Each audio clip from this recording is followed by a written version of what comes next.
बड़ी समस्या है यहाँ पलायन। पलायन सिर्फ गरीबों की समस्या नहीं है। कई लोगों को लगता है कि गरीब आदमी का लड़का बाहर जाता है मजदूरी करने ट्रेन में भर के, ये आपका भ्रम है। हम गांव में चले दिखा कि सिर्फ गरीब के लोगों का के लिए पलायन नहीं है, गरीब लोगों के लिए पलायन नहीं है। हाँ, कोई ऐसा यहाँ परिवार नहीं है जिसको पलायन का दंश नहीं झेलना है। फर्क बस इतना ही है कि गरीब का बच्चा बाहर मजदूरी करने जा रहा है और आपका बच्चा बाहर पढ़ाई या नौकरी करने जा रहा है। जा सब रहे, किसी के बच्चे, किसी को परिवार को अपने बच्चे के साथ रहने का अवसर नहीं।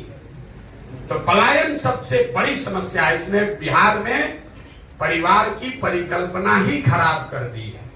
लोग ये मानते हैं कि अगर बच्चा को बढ़िया पढ़ने में हो गया तो उसको बाहर ही जाना है। अगर मेरा बच्चा नौकरी करेगा तो इसका मतलब है कि हमको उसको हमसे दूर ही रहना है। अगर कोई बीमार पड़ गया, इलाज कराना है तो बिहार से बाहर ही जाना है। तो पलायन बहुत बड़ी समस्या है। इसको कैसे निपटा जाए, इसको समझिए, क्योंकि सामान्यतः भाषणों में आप ये नहीं सुनते हो। बिहार में जो श्रम का पलायन है, लोगों का पलायन है, ये लोगों का पलायन इसलिए है कि यहां से बहुत बड़ी संख्या में बुद्धि और पूंजी का पलायन है। आप में से लोग जानते हैं कि लोग बस में, ट्रेन में भरकर बाहर जाता है मजदूरी करने। कुछ लोगों को यह भी आइडिया है कि पढ़ा लिखा आदमी बाहर जाता है वो वापस नहीं लौटता है। लेकिन आप में से शायद ही कोई जानता है कि पिछले 30 वर्ष में बिहार से 26 लाख करोड़ रुपया आपका, हमारा पैसा जो आपने बैंक में रखा, बैंकों ने 26 लाख करोड़ रुपया बिहार से उन राज्यों में ट्रांसफर किया है जिन राज्यों में उद्योग धंधे लग रहे हैं, जहां रोजगार हो रहा है, जहां जाकर आपके बच्चे काम कर रहे हैं। अब आप लोग माथा खुजला रहे होंगे, भाई कौन नया आंकड़ा आ गया, ये तो बिहार में कोई अभी तक चर्चा नहीं किया है। रिजर्व बैंक ऑफ इंडिया एक आंकड़ा जारी करता है बैंकों को लेकर। बैंक जो चलते हैं उनका जो बिजनेस है वो आपसे पैसा कलेक्ट करता है और बैंक का बिजनेस है और उसकी जिम्मेवारी है कि जो पैसा आप बैंक में जमा करें उसका एक पोर्शन, मतलब 100 रुपया जमा किए तो कम से कम 70 रुपया उसको समाज को लोन के तौर पर देना है, ताकि आप घर बना सकें, गाड़ी खरीद सकें, बिजनेस रोजगार कर सकें, खेती में काम बेहतर कर सकें। ये पैसा आपको बैंक लोन से देता है। इस आंकड़े को कहते हैं CD ratio, credit deposit ratio. देश भर में आरबीआई हर 15 दिन पर यह आंकड़ा जारी करता है कि लोगों ने अपना पैसा कितना बैंक में जमा किया और बैंकों ने कितना पैसा ऋण के तौर पर समाज को वापस किया। ये उनकी वैधानिक जिम्मेवारी भी है। पूरे देश में सीडी रेशियो है करीब करीब 70%। मतलब पूरे देश के लोग अलग अलग बैंकों में जो पैसा रखते हैं, 100 रुपया जमा किया तो 70 रुपया बैंक वाले वापस देते हैं। बिहार में सीडी रेशियो है 40%। मतलब पिछले फाइनेंशियल ईयर में बिहार की गरीब जनता ने बैंकों में जमा किया 4,61,000 करोड़ रुपया और बैंकों ने कितना पैसा आपको लोन दिया? 1,62,000 करोड़ रुपया। बाकी का 2,80,000 करोड़ कहां गया? ये पैसा जमा हुआ बिहार में, लेकिन एसबीआई ने, एचडीएफसी ने, बैंक ऑफ इंडिया ने, इन बैंकों ने लोन दिया आंध्र प्रदेश में, तमिलनाडु में, गुजरात में, महाराष्ट्र में, केरल में। वहां पर सीडी रेशियो कितना है? 90, 95, 100। अगर आंध्रा में लोगों ने 100 रुपया जमा किया तो बैंकों ने 105 रुपया ऋण दिया। तो बिहार में पूंजी का इतना बड़ा पलायन है। आप जरा अंदाजा लगाइए, आप लोग सब लोग गाड़ी से आए हैं, अगर गाड़ी खरीदने के लिए बैंक से आपको लोन न मिले तो कितना आदमी कम गाड़ी खरीदेगा? आधा आदमी का मोटरसाइकिल और गाड़ी नहीं खरीदाएगा। लेकिन अगर पैसा आपको मिल रहा है तो आप गाड़ी खरीद लिए, उसका ईएमआई भर रहे हैं। अगर ये पैसा मिलता तो आप कितना, समझिए, ज्यादा लोग घर बना रहे होते, कितने लोग नया उद्योग धंधा कर रहे होते। तो जन सुराज की सोच है। और ऐसा नहीं है कि बैंकों की मनमानी है। ये मुख्यमंत्री के चेयरमैनशिप में एक कमेटी है जिसकी ये जिम्मेवारी है कि ये 70% सीडी रेशियो को मेंटेन करके रखा जाए। लेकिन जैसे बिहार में शिक्षक मुख्यमंत्री का बात नहीं सुन रहा है, दरोगा और सीओ बीडीओ नहीं सुन रहा है, वैसे बैंक वाला भी नहीं सुन रहा है।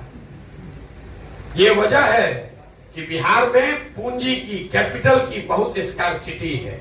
आप यहाँ पैसे वाले हैं, आपको नोएडा में घर खरीदना है, वहां बैठे बैठे लोन मिल जाएगा। लेकिन भभुआ में 2 तल्ला घर बनाना है तो लोन लेने के लिए बैंक में 10 को चक्कर लगाइएगा, 20,000 घूस दीजिएगा, तब आपको लोन मिलेगा। ये दुर्दशा है जन सुराज की, और इस पर कोई चर्चा समाज में आपने नहीं सुनी होगी। आप यहाँ क्या, मैं आप दावे पे से कह रहा हूँ, यहाँ के फिनांस मिनिस्टर को बुलाइए और उससे पूछिए कि सीडी रेशियो क्या है, तो कहेगा ये क्या होता है। कोई पत्रकार से पूछिए, उसको मालूम ही नहीं है। ये 26 लाख करोड़ रुपया, इतना बिहार सरकार का 1990 से पिछले साल तक का बजट जोड़िएगा, वो भी 26 लाख करोड़ नहीं है। अंदाजा लगाइए कि अगर 26 लाख करोड़ रुपया बिहार के लोगों के पास उपलब्ध होता तो कितने लोगों ने ज्यादा घर बनाया होता, कितने लोगों ने नई गाड़ियां खरीदी होती, कितने लोगों ने स्वरोजगार किया होता। उसने लड़के ने पूछा कि युवा आपको वोट क्यों दे। युवा वोट इसलिए दे कि पहली बार बिहार में कोई कह रहा है कि सरकारी नौकरी नहीं देंगे और तुमको देने का भी चिंता से निकालेंगे। हमें दुनिया में जितने देश बड़े बने हैं, अमेरिका में बैंक का पीओ बन के लोग, बैंक का पीओ का कोचिंग करके अमेरिका बना है। दुनिया में जितने बड़े देश बने हैं, मुसल्लापुर में कोचिंग सेंटर में पढ़ के बना है। जो देश आगे बढ़े हैं वो कोचिंग सेंटर करके या बैंक में या रेलवे में या सेना में भर्ती होकर नहीं बना है। उन राज्यों में, उन देशों में ये व्यवस्था बनाई गई कि बच्चे आपके बढ़िया पढ़ें और पढ़ लिखने के बाद वो रोजगार करने के लिए उनके पास वो व्यवस्था हो, पूंजी हो, सरकार का सपोर्ट हो, ताकि आप स्वरोजगार कर सके। तो हम लोग युवाओं को ये कह रहे हैं कि आपको स्वरोजगार करना है। नौकरी का देखिए, एक आंकड़ा दे रहे हैं आपको, कभी आप 2-4 साल से सुन रहे हैं, कहता है तेजस्वी यादव कि हम 10 लाख नौकरी दे देंगे, और आप लोग कहते ना नहीं दे पाएगा, 10 लाख कैसे देगा, तू ये लाख दे पाया, 4 लाख दे पाया। एक आंकड़ा दे रहे हैं, और इससे आरक्षण वाला बात भी आपको समझ में आएगा। पूरे बिहार में चपरासी से लेकर मुख्य सचिव तक जितने लोग सरकारी नौकरी करते हैं, सबका संख्या जोड़िएगा तो आपको पता नहीं है, टोटल 23 लाख आदमी ही सरकारी नौकरी में है। मतलब 1.97% लोग ही सरकारी नौकरी में हैं। उसी के लिए पूरा समाज लड़ रहा है कि इसमें हमको रिजर्वेशन दे दो कि हमको दे दो। अरे भाई 100% रिजर्वेशन ले लो, तब भी तो 98% आदमी का कुछ नहीं होने वाला। 1.97% लोग ही सरकारी नौकरी करते हैं, और उसी में सारे समाज को उलझा के रख दिया। इतने आदमी हैं, अगर निकलने का दरवाजा बंद करके एक कर दिया जाए, आधा आदमी इसमें पिसा के मर जाएगा निकलने के हड़बड़ी में। तो 10 गो नौकरी है और 1,000 बेचारा बच्चा उसको पाने के लिए लड़ रहा है। खेत बेचकर मुसल्लापुर में अपना कोचिंग कर रहा है, कोचिंग माफिया को जाके पैसा दे रहा, सोच रहा है कि हम इसमें पार हो जाएंगे। कैसे पार होइएगा? तो जन सुराज की सोच है कि ये सरकारी नौकरियों की जो मृग मरीचिका है, इससे युवाओं को निकाला जाए, आपको स्वरोजगार के लिए प्रेरित किया जाए, आपको बढ़िया पढ़ाई हो, आपको पूंजी हो, ताकि आप कुछ न कुछ रोजी रोजगार कर सके। हम तो सरकारी नौकरी नहीं करते, हमारा जीवन नहीं चल रहा है। यहाँ बैठा हुआ बहुत आदमी सरकारी नौकरी नहीं करता है, उसका जीवन नहीं चल रहा है। लेकिन लोगों के बच्चों के दिमाग में बैठा दिया गया है। 12वीं में लड़का गया नहीं कि बस सरकारी नौकरी का तैयारी शुरू कीजिए। सरकारी नौकरी अगर मिलता है कोई दिक्कत नहीं है, लेकिन सरकारी नौकरियों के भरोसे 13 करोड़ बिहार के लोगों के प्रॉस्पेरिटी का प्लान नहीं बनाया जा सकता है।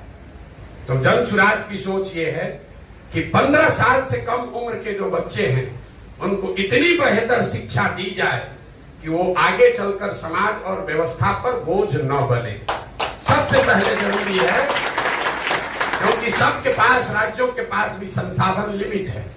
ये 15 साल से कम उम्र का बच्चा अगर पढ़कर अपने पैर पर इंडिपेंडेंट हो गया तो उसको 5 किलो अनाज नहीं चाहिए, उसको 400 रुपया पेंशन नहीं चाहिए, उसको इंदिरा आवास नहीं चाहिए, वो अपने पैर पर खड़ा हो गया। तो दुनिया में जितने डेवलपमेंटल इकोनॉमिस्ट हैं वो बता रहे हैं, अमृत सेन को पढ़िए, आपको वो बताएंगे कि सबसे पहले जरूरी है कि जो प्राइमरी एजुकेशन है, 15 साल से कम उम्र के बच्चों का सबसे पहला हक होना चाहिए समाज के रिसोर्स पर। क्योंकि वो काबिल बन जाएगा तो समाज पर, व्यवस्था पर बोझ नहीं बनेगा। दूसरा जो पिलर है जनसमाज की सोच का कि 15 साल से 45 साल की उम्र के जो लोग हैं उसको अब आप फिर से पढ़ा नहीं सकते, लेकिन उसको आप पूंजी अगर उपलब्ध करा दें तो कोई ना कोई वो रोजी रोजगार कर सकेगा। आप पूंजी की महत्ता को समझिए। आपको एक उदाहरण देकर बताते हैं। मान लीजिए कि आपको बाल काटने आता है, किसी एक व्यक्ति को बाल काटने आता है, वो सोच रहा है कि हम सैलून यहाँ खोले भभुआ में तो हमको घर परिवार चलाने के लिए 10-20 हजार रुपया मिलने लगेगा। उसने बड़ी मेहनत करके 20-25 हजार रुपया बचाया। सैलून खोलने गया तो पता चला 1 लाख रुपया लगेगा। अगर बैंक से उसको 80 हजार रुपया लोन मिल जाए तो सैलून खोल लेगा, 4-5 आदमी को रोजगार देगा, अपना परिवार भी चलाएगा।